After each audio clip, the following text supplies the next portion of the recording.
The fork froze halfway to my mouth when my aunt laughed and said, "Some secrets always come out," like it was a joke she'd been practicing in the mirror.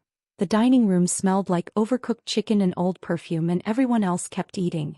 No one looked at me. Not yet. My name is Claire Whitman. I'm 32. How long can someone sit at a family table before realizing the chair was never meant for them? I'd learned to read the room early. The way conversations dipped when I entered. The way jokes landed just a second too late. My cousin Mark smirked from across the table, tapping his glass with his ring like he owned the sound. My step-relatives had a talent for turning silence into a weapon.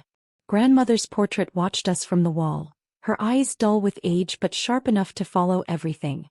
I rubbed the edge of the napkin between my fingers. It was the same one she used to fold for me when I was little. Neat corners. Always precise. Always fair. "Estate meetings next week," my aunt said casually, wiping her mouth. "Things like belonging will matter." Mark laughed. Someone else joined in. A low mocking sound. I smiled because I always did. But inside something settled. Not pain. Not fear. A quiet understanding. I wasn't losing a family. I was standing at the edge of a truth they were all terrified to face.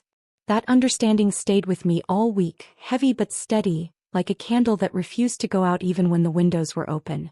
At night, I caught my reflection in the bathroom mirror and barely recognized the calm woman staring back. The mirror had a thin crack running down the side. It always had.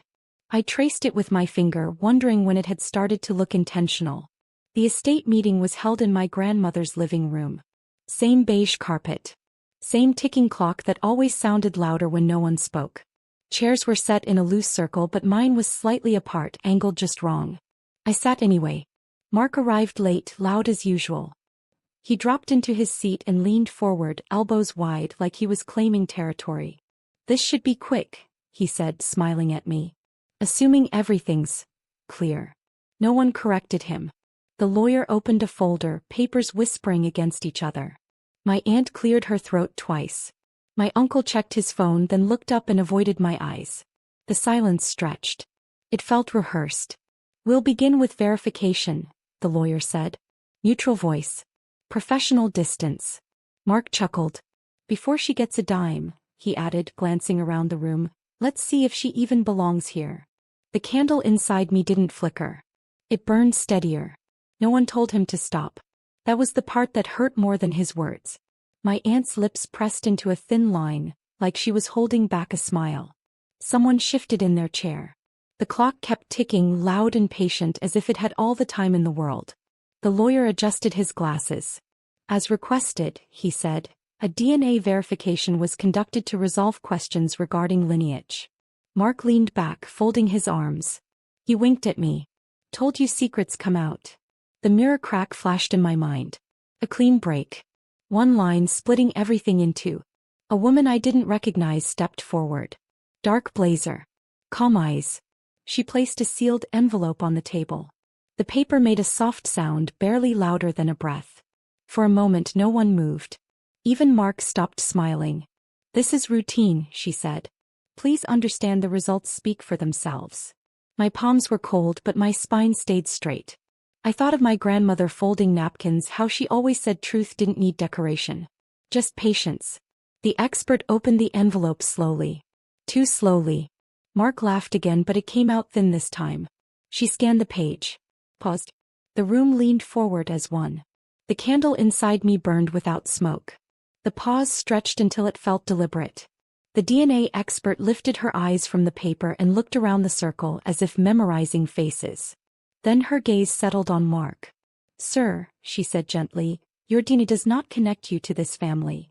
The words didn't land all at once. They drifted, light and careful, before hitting the floor. A chair scraped back hard. Someone gasped. My aunt let out a sound that wasn't a word. Mark laughed, sharp and loud, like he could cut the moment in half with it. "That's not funny," he said. "Check it again." The expert didn't move. The lawyer's pen stopped midair. I stayed very still.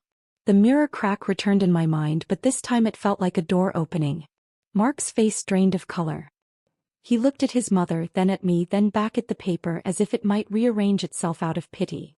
"That can't be right," my aunt whispered, standing too fast. "She's the outsider. She always was. No one answered her. For the first time, every eye in the room shifted toward me. Not mocking. Not amused. Searching. The candle inside me finally cast light and I understood something quietly, completely. Truth doesn't shout. It waits. Mark sank into his chair like someone had pulled the floor from under him. His smirk, the one he wore like armor for years, had melted into something unfamiliar. Fear, maybe disbelief. My aunt's hands trembled over her purse. Even my uncle's phone had been forgotten, abandoned like a lifeline that no longer mattered. I breathed slowly, feeling the weight of every suppressed insult, every whispered joke that had been aimed at me all these years. The room was thick with their realization, heavy and suffocating, yet I felt lighter than I had in a decade. The mirror crack in my mind shimmered faintly, like a thin line of sunlight breaking through clouds. The lawyer cleared his throat, breaking the frozen spell. Technically, he said, the estate belongs to the verified heirs. And the results are conclusive. Mark's face twitched. You can't. These papers, she's not even. Enough, I said quietly, my voice calm, controlled. My words carried the weight of years they had dismissed, and suddenly they all knew I wasn't asking. I was claiming. No one spoke. Even the ticking clock seemed to pause. I reached for the envelope and held it like it was a fragile victory, small but undeniable. The room smelled of polished wood and fear, mingling with the faint perfume my grandmother had always worn. It hit me then, sharply, beautifully. I didn't need their approval. I had never needed it. And now for the first time they knew it. The silence stretched long enough for the carpet to feel like sand beneath my fingers. I didn't move. I didn't need to. Their shame filled the air, dense and tangible, heavier than any words I could have spoken. Mark's jaw clenched. My aunt's eyes darted to the floor. Even the lawyer avoided looking directly at me, as if he were guarding the finality of what had just happened. I noticed the little details I'd never seen before. The faint scratch on the dining table, the way sunlight hit the edge of the mantel, the subtle creak of the floorboards under nervous feet. Each one anchored me, a reminder that I had walked these halls as the quiet observer for years, and now the observer had the stage. Mark finally muttered, "This doesn't change anything." But the words hung empty, hollow. I watched him flinch, the smirk gone, replaced by a twitch that betrayed panic. I placed the envelope back on the table slowly, deliberately. My hand lingered for a second too long. A symbolic gesture, almost ceremonial. They were finally seeing me, not the outsider they had tried to belittle, not the girl who quietly endured, but someone who had waited, watched, and survived. And in that stillness I understood. Revenge wasn't a shout or a slap. It was recognition. And recognition could silence an entire room.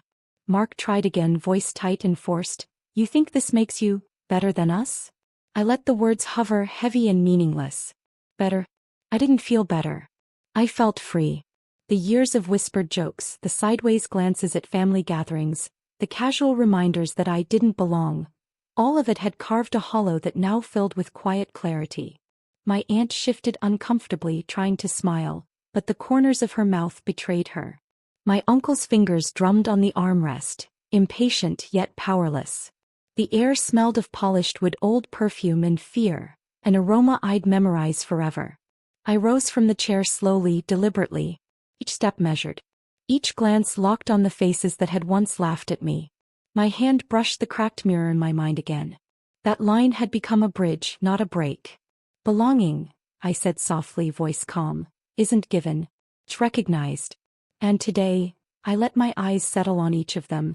It's finally clear who stands in truth. They froze. The room contracted. Even the clock seemed to hold its breath. I didn't raise my voice.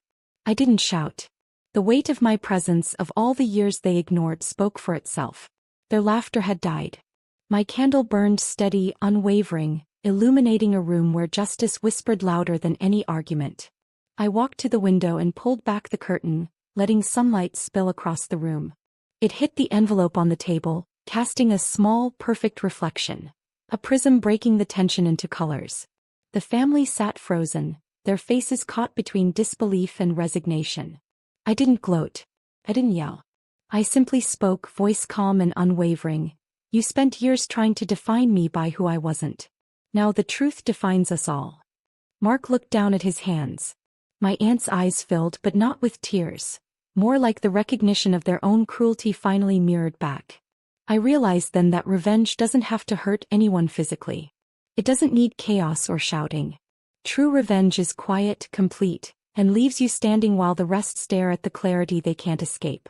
I took the envelope, folded it neatly, and walked to the mantel where my grandmother's photo stood. I placed it beside her, a silent promise that I honored her memory and the integrity she'd instilled in me. The room was still, heavy with everything left unsaid, yet light with truth. They would remember this moment forever. Not for the confrontation, not for the laughter lost, but for the calm inevitability of it. The revelation that cannot be taken back, the quiet justice that cannot be argued away. I turned toward the door, the sun warm on my back, and felt a weight lift that I didn't even know I'd been carrying. The room, the family, their secrets, they were all smaller now.